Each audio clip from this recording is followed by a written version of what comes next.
Oh, hello, good morning, good afternoon, or good evening, wherever you are. Today I want to talk to you guys about songwriting and why I think you should be a songwriter. Now, while there's no playbook for the parameters you have to possess in order to be a songwriter, there are a few overarching themes that I think are very important benefits to writing your own music. And while songwriting isn't something that maybe made you pick up the instrument, it is something that you have in your blood, and while you can be taught songwriting, it's so awesome to just create something that is only yours. But I'm sure if you're watching this video, you're at least mildly interested in songwriting if you're not already a songwriter.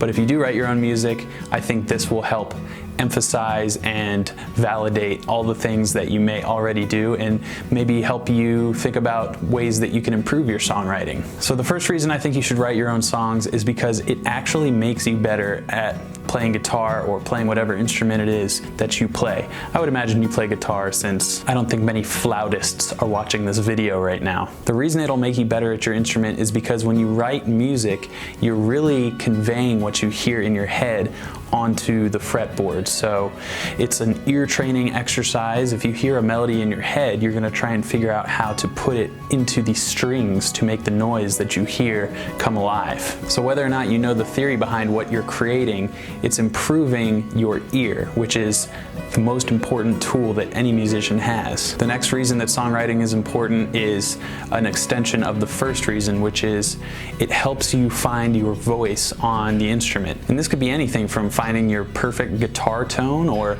experimenting with different guitar tones or different songwriting styles, finger picking or strumming, or time signatures, key signatures, tonalities. All these things contribute to finding your voice on the instrument, and it helps you refine exactly who you are as a musician, and it helps you better articulate what you want to say with your music. Think about it this way.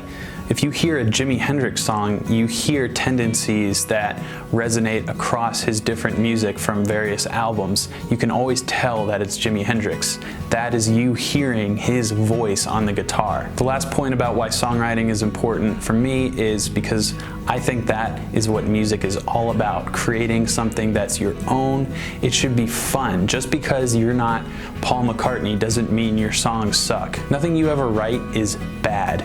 You're never going to write a piece of music and actually be a worse musician after having written it. Okay, Metallica fans, make your Saint Anger joke now. But seriously, you can't get worse from writing music. You're just going to figure out what it is that you don't like about what you wrote, and then when you go forward, you won't make that mistake again. So whether or not you're a songwriter, this is an approach that I would say works for pretty much anyone. So if you are a songwriter, maybe this will inspire you to write a piece of music in a way that you haven't before. And if you're not really a songwriter, this is a place that I think you can get started from. Some people choose to write a melody first, some people choose to write lyrics first, some people write chord progressions or riffs first.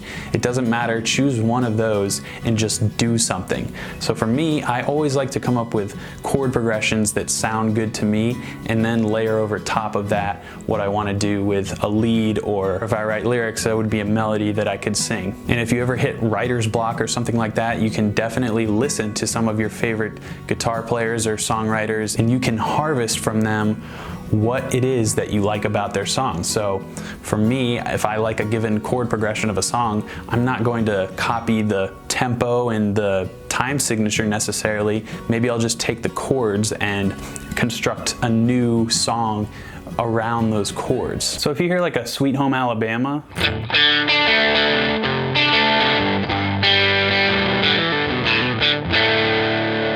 you can just take those chords and do something completely different with them, because you know you like the guitar riff, sure, but you also like the harmony that's happening. So what you'll do is analyze those chords. It's a D, and then a C, and then a G, and then some kind of turnaround. So you can take that framework and just create something brand new.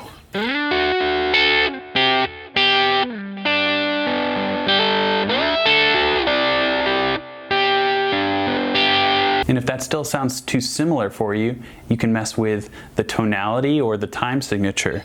So instead of major, major, major, maybe I'll make one of these chords minor. So I'll take this D and turn it into a minor chord.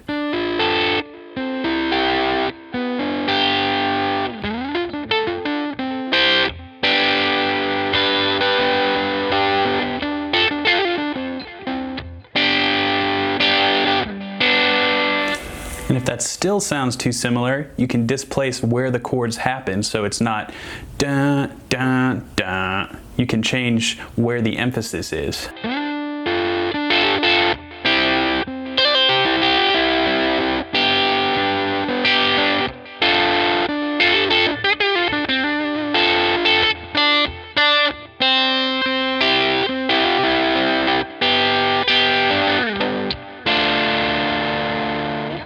So all of that was born from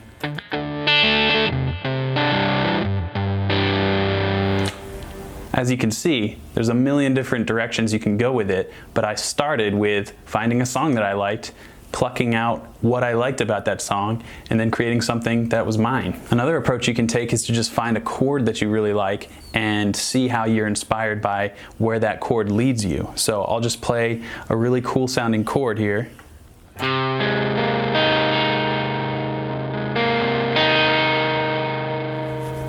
So this is a C minor sharp 5 chord, so I'm in the key of C minor.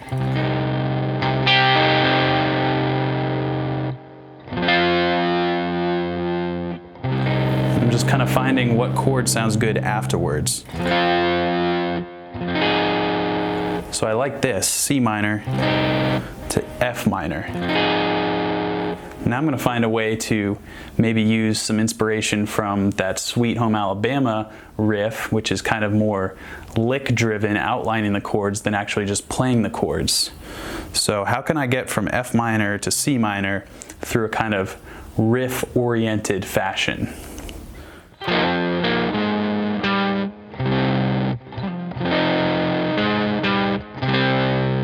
So I'm finding some notes in this minor scale.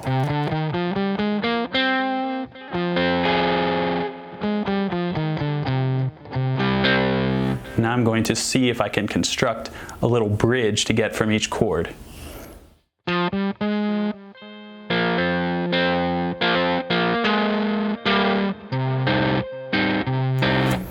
So I'm kind of feeling that rhythm that just happened.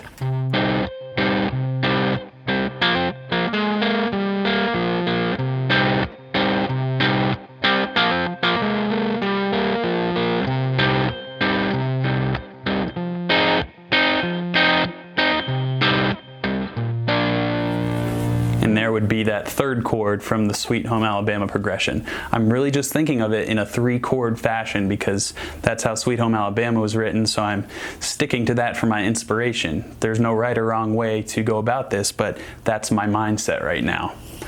So I kind of like this.